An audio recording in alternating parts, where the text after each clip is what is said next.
Dans cette formation, nous allons voir ensemble tout ce qui tourne autour de Power Query dans Power BI. Donc il faut savoir dans un premier temps que Power Query n'est autre que la partie ETL, donc d'extraction, de transformation et de chargement, disponible dans Microsoft Power BI.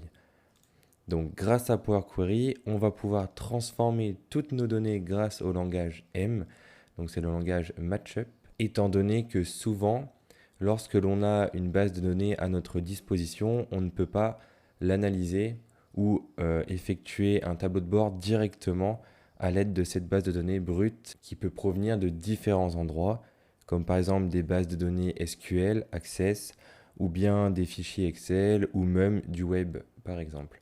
Donc durant cette formation, on va principalement retraiter un fichier Excel qui contient plein d'erreurs. Donc je mets le mot erreur entre guillemets puisque ce ne sont pas forcément des erreurs, mais ce sont des lignes ou des colonnes à retraiter afin de pouvoir réaliser par la suite des graphiques et donc au final analyser ces données. On a aussi dans Power BI ce qu'on appelle Power Pivot. Donc ici, ça va nous permettre de créer des colonnes et des mesures avec le langage DAX directement dans Power BI et retraiter et créer des relations entre les tables. Donc toute cette partie sera disponible soit dans ma formation complète à Power BI, soit dans ma partie spécialement dédiée à DAX.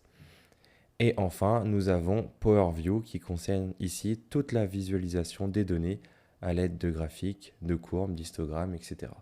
Et donc cette dernière partie concernant Power View est disponible dans une de mes formations spécifiques à la visualisation des données que vous pouvez retrouver en vous dirigeant vers mon profil.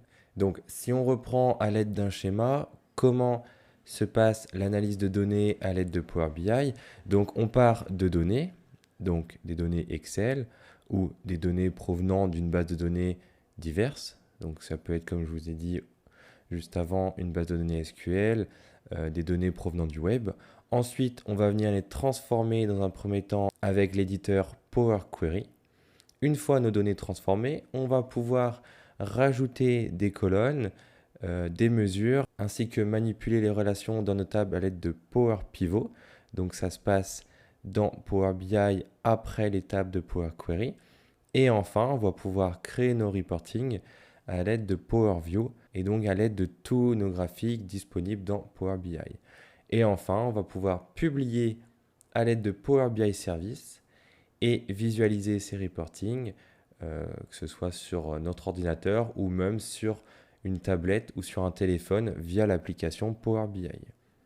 On peut se rendre dans Power BI et donc ce qu'on va faire tout au long de cette formation, ce sera transformer les données. Ici, nous avons notre petite icône avec un crayon et un tableau derrière. Dans la catégorie requête, on va venir cliquer sur transformer les données et on va arriver ici dans l'éditeur de Power Query.